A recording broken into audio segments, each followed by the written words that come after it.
Habang busy ang mga tao na naboboryong dahil nakatambay ay bigla silang pinagbabato ni Thorkel ng malalaking bato para umatake. Naiinis ang mga naiwang sundalo ni Sven at pinipilit si Ragnar na umatake na sila at patayin si Thorkel. Pero sinabi ni Kalbo na hintayin nila ang utos ng kanilang prinsipe. Saka siya pumasok at pinalabas ang pari at sinamahang magdasal si Knut. Samantala ay sinabi ni Asger na ang natira nilang kalaban ay pinamumunuan ng ikalawang prinsipe na si Knut. Kaya naging mas manyak ang mukha ni Thorkel na may balak. Muling naging bata si Thorfinn at masayang nakita ang ina at ate na busy sa kani-kanilang ginagawa. Nagpabuhat din siya sa ama na muli siyang sinabihan na tigilan na ang balak nitong revenge dahil hindi ito priority. Mas mahalaga na bantayan ni Thorfinn ang ina at ate. Pagdating nila malapit sa bayan ay nakita nilang inatake ng mga pirata ang kanilang bayan. Sa kapina na ng mga ito si Thors na muling namatay. Kaya nagising ang nanaginip na Thorfinn. Sinubukan niyang bumalik sa pagtulog pero hindi na siya makatulog kaya lumabas siya at naglakad. Sa bayan ay patuloy sa pagpapakasaya ang mga masasamang pirata. Kumakain sila ng malalaking piraso ng karne samantalang nag-uusap kung anong bayan ang susunod nilang sasalakayin para nakawan. May dalawang naglaban ng patayan dahil lang sa sinabi ng isa na bobo. Parang ML Warrior pero totoong patayan. Sa paglalakad ni Thorfinn ay muli niyang naalala ang pagkamatay ng ama. Tapos biglang nagsalita si Askeladd na nag-iisip din palang mag-isa habang pinapanood ang mga naglalaban. Sinabi ni Thorfinn na hindi siya bata ni Askeladd at papatayin niya ito balang araw. Kaya sinabi ng matanda na kay Thorfinn ang pabor dahil mas bata siya na lalakas pa, samantalang tatanda si Askeladd at hihina. Saka sinabing ang dating makapangyarihang imperyo ng Roman ay naging mahina at tinalo ng sumunod sa kanila. Tapos sila namang mga Vikings ang sumunod na lumakas. Pero darating din ang araw na mayroon pang darating na mas malakas sa kanila. Paglabas ng araw may nakita silang Englishman na nakakabayo at mabilis ang takbo. Sinigawan ito ni Askeladd at nagpakilalang tao sila ni Sven. Kaya lumapit ito at sinabing mula siya sa unit ni Knut. Sinabi nitong hinahabol daw ni Thorkel ang main army kasama ng 500 lang na sundalo nito. Pero malalakas ang mga ito dahil lumabas sila ng London Bridge at inatake ang base ng 4,000 sundalo ni Knut. Sa pangunguna ni Thorkel ay pinagpapatay nila ng walang laban ang mga Englishman na sundalo. Saka mabilis na pinuntahan ni Thorkel si Knut na nagdarasal kasama ang pari at si Ragnar. Sinabi ng messenger na nakapture daw ni Thorkel okol-okol si Knut at balak nilang bawiin ang prinsipe nila. Tinawag ng messenger si Askeladd at ang mga tao nito na sumama. Pero biglang tinanggal ni Askeladd ang ulo ng messenger, kaya nagulat ang iba. Pero sinabi ni Askeladd na ililigtas nila ang prinsipe nang sila lang at walang tulong mula sa iba, nang sa ganoon ay mas marami silang makukuhang reward dahil second in line si Knut sa pagiging hari. Kaya naging uto-uto ang mga kasama nito. Samantala ay naglalakad ang grupo ni Thorkel at nag-uusap sila tungkol sa mga masarap na pagkain tuwing autumn. Ngunit iba naman ang type ng isa dahil mga masarap na babae lalo na kapag Christian dahil mas malinis daw sila. Para malaman kung sino ang mas malakas kina Thor at Odin kumpara sa Diyos ng Christians ay nagtanong si Thorkel kay Knut. Pero hindi sumagot ang prinsipe. Sa halip ay si Ragnar ang nagsabing huwag maging bastos si Thorkel sa prinsipe. Biglang sumigaw ang pari na nagsabing nakita nito ang Diyos. Pero nilasing nila ito at natahimik. Saka sinabing the best daw ang gumawa ng alak kaya natawa ang mga bully. Bigla silang natahimik dahil may ambush. Binigyan nila ng sibat si Thorkel at tinapon ito sa mga nagmamanman na sundalo at headshot. Sumigaw ng mga tao ni Ragnar na 2,000 daw sila, at sinabi kay Thorkel na palayain ang prinsipe kung ayaw mamatay. Kaya agad namang pinaalis ng mga Vikings ang mga bihag na naligtas. Ngunit sinabi ni Thorkel na maglaban na daw sila.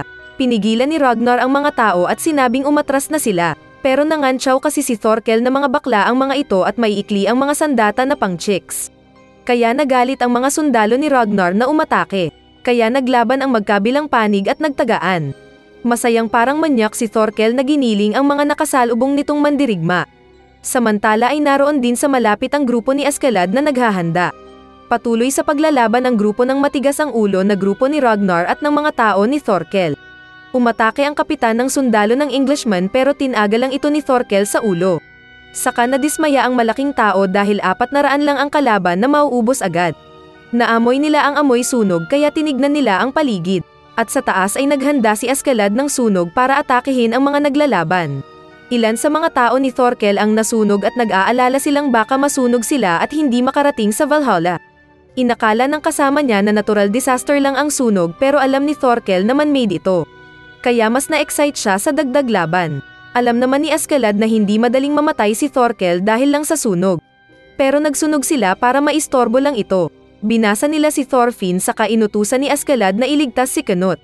Kaya mabilis na lamusong sa apoy ang bida. Kasama ni Ragnar ang prinsipe at hindi nila makita ang paligid dahil sa usok. Muntik na siyang matusok ng isang spearman pero nakasangga ang poltak. Narinig nilang may naghahanap kay Ragnar na sinagot ng kawal, pero bigla siyang tinusok dahil mga Vikings pala ito at balak muling mahuli ang prinsipe. Mamanyakan sana ng mga Vikings ang prinsipe nang biglang dumating ang nasusunog na kabayo. Dumating din si Thorfinn na iniisi-isi ng mga tao ni Thorkel. Isa sa mga ito ang umatake pero nakailag ang bida sabay saksak sa leeg ng kalaban. Sinabi ni Thorfinn na dumating siya para iligtas ang prinsipe. At maglalaban sana sila, pero biglang dumating si Thorkel na kinakaway ang naputol na daliri. Masaya itong nakita si Thorfinn at agad na nagtanong kung siya ang anak ni Thors na asawa ni Helga. Mas lalo siyang nagsaya nang makumpirma nga ito at sinabing si Thors ang taong mas malakas sa kanya. Dahil sa apoy ay natigil ang pag-uusap nila kaya habang paalis ay sinabi ni Thorkel na kung matakasan siya ni Thorfinn dala ang prinsipe ay panalo ang bida. Dalawang magkalabang sundalo ang nakalabas ng apoy at nagsabay silang tinawag ang kanilang boss. Kaya maglalaban sana sila. Pero pinaulanan lang sila ng palaso ng grupo ni Askeladd. Hinihintay nila si Thorfinn dala ang prinsipe at hindi naman sila nabigo dahil dumating ang bida kasama si Knut. Dahil walang choice ay inatasan ni Ragnar si Askeladd na bantayan si Knut. Nag-request si Askeladd na tanggalin ni Knut ang maskara, kaya tinanggal nga nito at pinakita ang mukha na parang babae. Kalaunan ay may nakita silang ferryman na nanghuhuli ng isda. Inutusan ito ni Askeladd na dalhin ang isang mensahe sa kanyang bayan. Pinapakinggan naman ni Yrsa ang yabag ng mga kalaban at alam nitong isang araw lang ay maabutan na sila ng tao ni Thorkel. May dalawa pang scout na dumating at nakita na sila. Sinabi ni Askeladd na hindi nila lalabanan ang mga tao ni Thorkel ng harapan dahil matatalo lang sila. Kaya magpapahabol daw sila hanggang dumating ang tinawag niyang reinforcement. Habang nagmamarcha ay nag-aalala ang mga kasama ni Askeladd dahil malayo pa ang pupuntahan nilang port at nais na nilang umuwi sa kanilang mga bangka. Isang gabi ay nilapitan ni Bjorn si Askeladd at sinabing dapat magpaliwanag ang leader nila kung anong balak niya dahil nag-aalala na ang mga kasama nila. Sinabi ni Askeladd na hindi mukhang hari si Knut at bata pa ito at malayo pa ang kinabukasan niya. Saka ginising ang mga kasama para muling maglakad. Nagpatuloy ang kanilang pag-iikot-ikot at paglalakbay at sa pagdaan ng mga araw ay naging pagod at puyat ang mga mandirigma ni Askeladd. Kaya kailangan nilang mag-ingay habang naglalakad para hindi makatulog. Nakarating sila sa port at nakita ang tinawag na reinforcement. Tinawag nito ang bangka kaya nakaalis ang mga bida bago pa sila maabutan ni Thorkel. Pag-abot nila sa kabilang bahagi ay masaya si Ragnar na binalak magbangka sila paikot sa isla. Pero sinabi ni Askeladd na kailangan nilang maglakad dahil para sa mas mahirap na bansang iyon ay mahalaga ang kanilang bangka. Nag-alala si Ragnar para sa kaligtasan ni Knut, kaya inutusan ni Askeladd si Thorfinn na bantayan si Knut. Pero dahil mukhang baki si Thorfinn ay natakot ang prinsipe kaya natawa na lang si Bjorn. Saka pinakilala ni Askeladd ang kasama nitong commander na Gratianes. Nasabi ng commander na mukhang mahina si Knut para maging hari kaya nagalit si Ragnar. Saka sinabi ng commander na tumutulong sila. Para sa hinaharap ay hindi sila salakayin kapag maging hari na si Knut. Hindi pa rin makapagsalita si Knut kaya sinabi ng commander na saka na lang ito mangako. Sa daan ay excited ang mga warriors sa kanilang magiging pabuya na ginto, lupa at mga magagandang babae. Nagtanong sila sa pari kung anong mayroon sa kaharian ni Sven at sinabi nitong mayroon namang mga chicks at ginto at kayamanan. Pero hindi siya interesado dahil ang gusto niya ay pag-ibig, na hindi alam ng mga Vikings dahil mga corrupt ang tuktok nila. Nag-usap sina Gratianes at Askeladd at sila pala ang natitirang descendant ng mga Roman warriors. Maya-maya pa ay may sinabi si Yrsa na sinabi ni Bjorn kay Askeladd. Nakasalubong nila ang kunwari mga messenger ngunit alam ng mga bida na may kasama sila. Maging si Thorfinn ay nakaramdam ng panganib kaya naghanda. At lumabas nga ang mga ambush gang at nagpalipad pa sila ng palaso na kinamitay ng kabayo ni Askeladd. Akala ng iba kung matitigok na sila pero napagtanto ni Bjorn na kung nais silang patayin ay hindi kabayo ang pinatay nila. Nakipag-usap si Askeladd sa lengguwahe ng mga taga doon at sinubukang makiusap. Pero nais ng mga kausap nila na makasiguro ng kanilang kaligtasan at hindi matraidor. Kaya tinawag ni Askeladd si Knut na magsalita sa mga tao.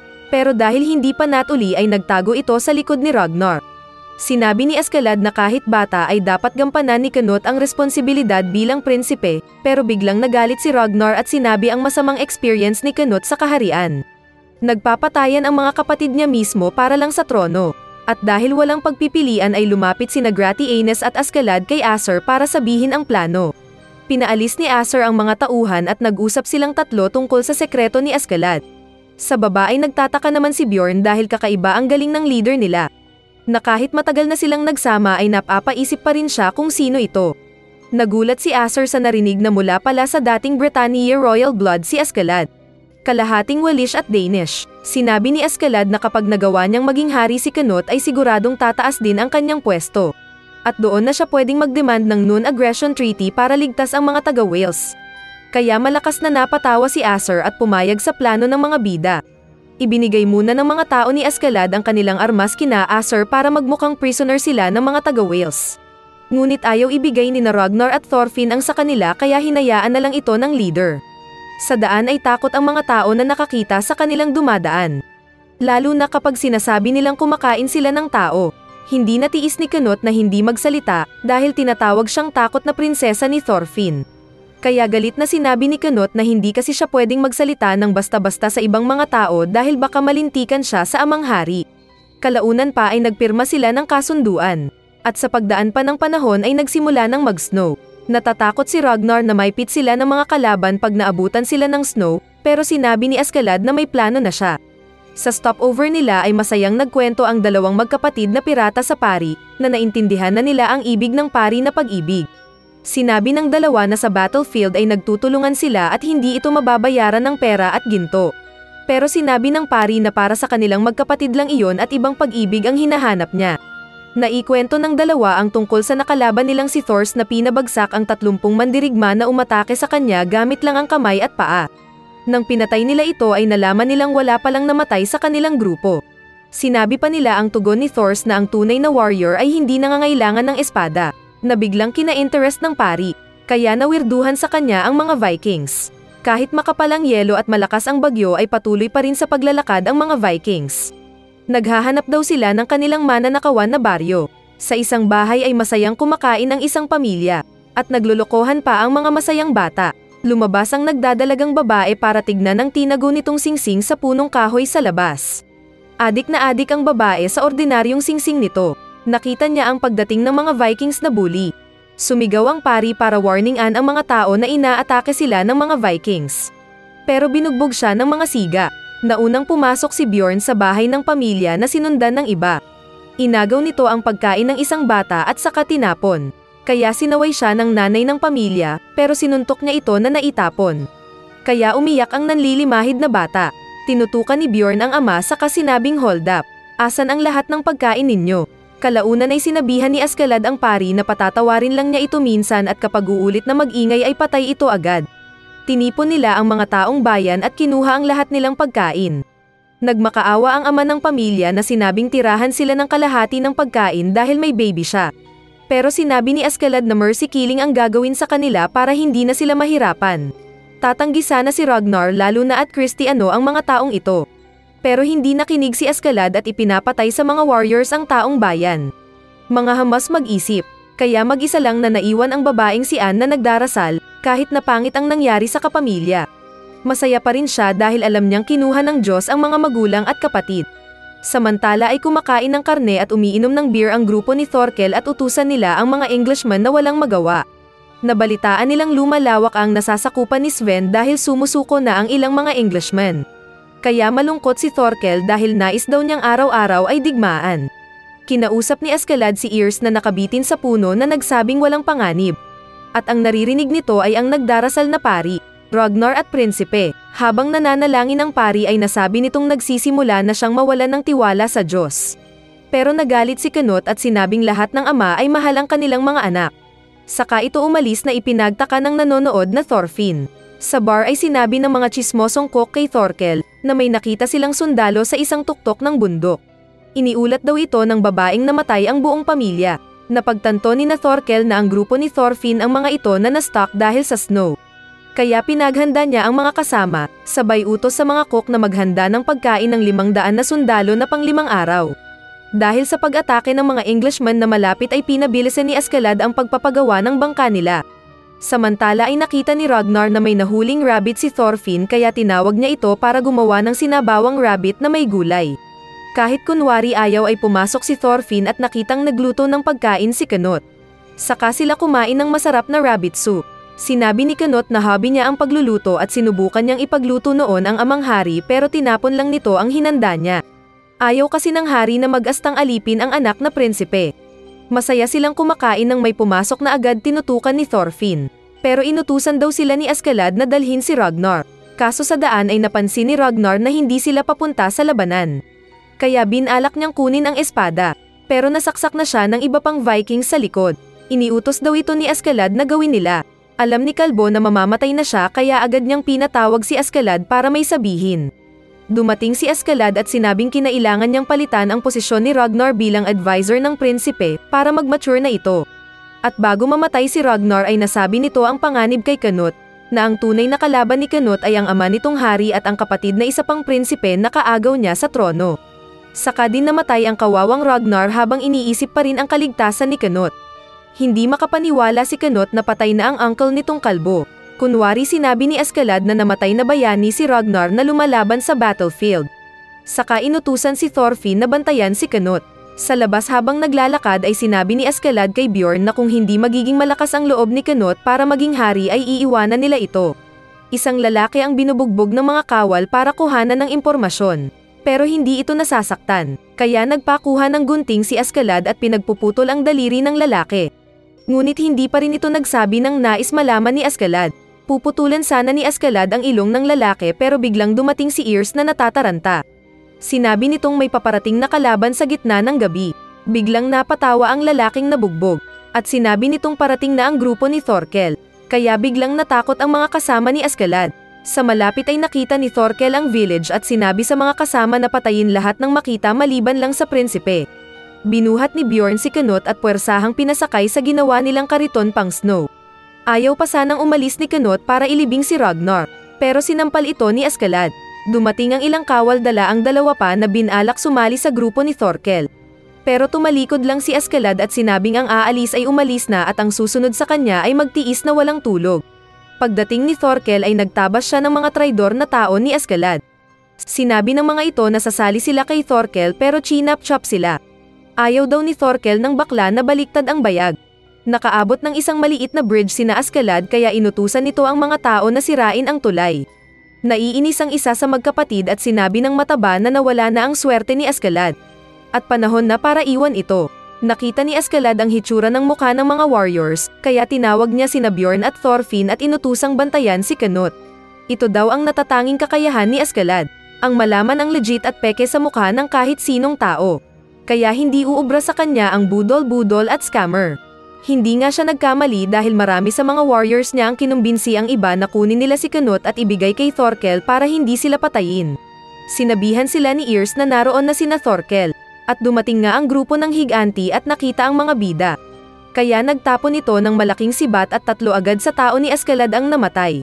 Sinabi ni Askeladd na patuloy lang sila sa pagmarcha dahil malayo pa si Thorkel.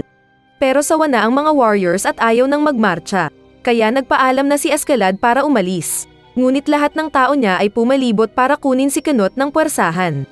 Sinabi ng magkapatid na ayaw nilang patayin si Askeladd dahil naging kasakasama nila ito ng matagal na panahon. At si Knut lang ang nais nilang ibigay kay Thorkel.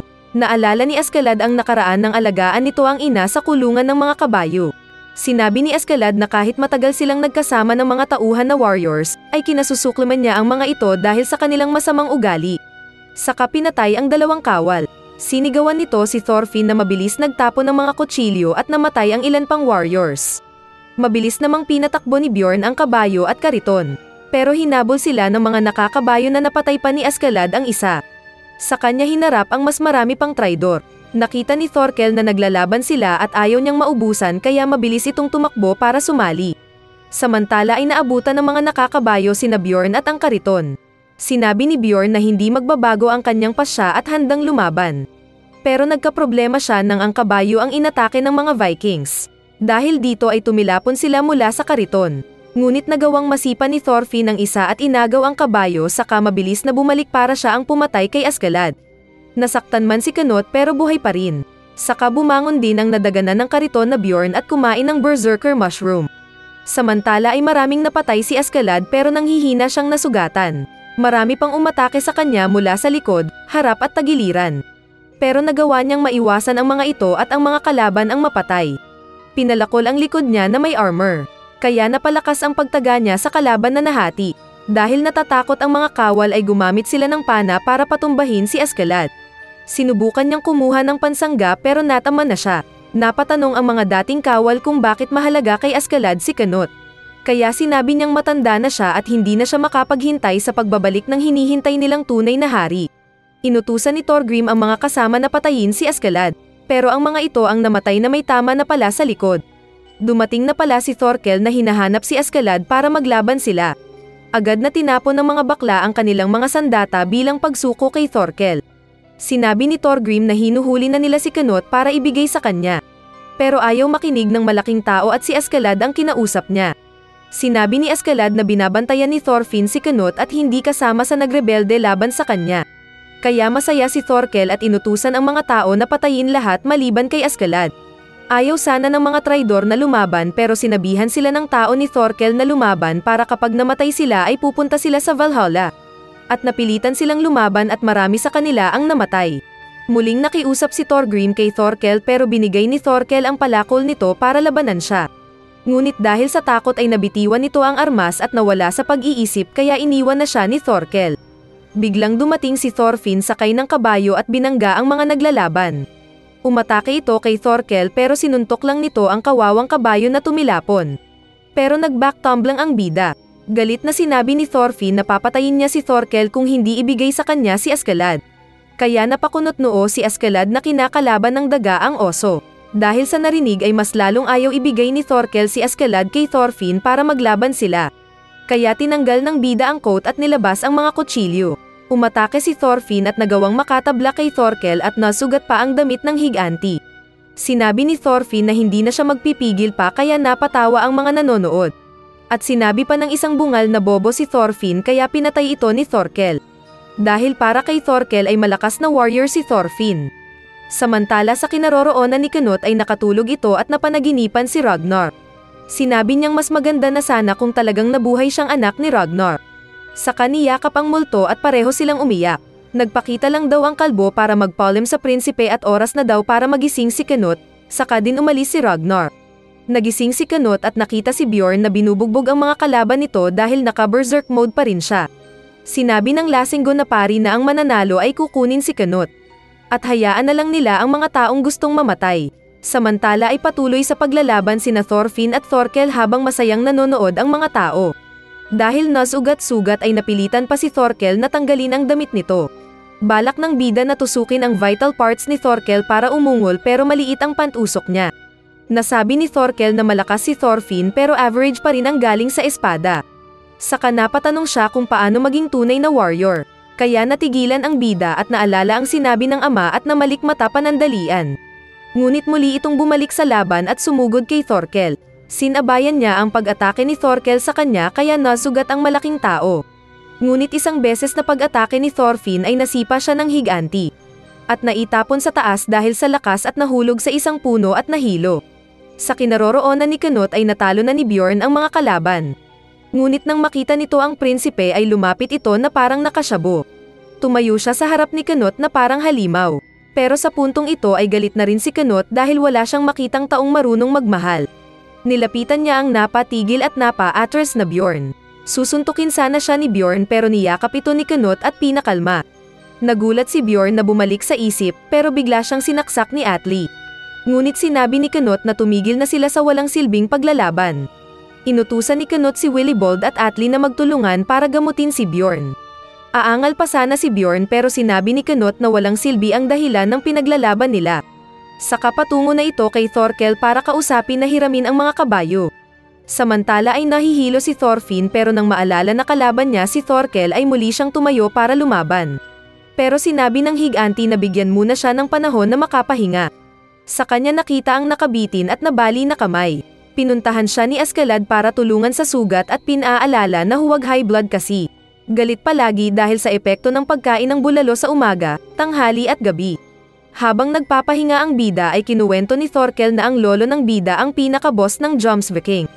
At ito ang kuya ni Thorkel, kaya great uncle ito ni Thorfinn. Noong tumakbo si Thor sa laban sa dagat ay inakala niya kung patay na ito at naiyak si Thorkel.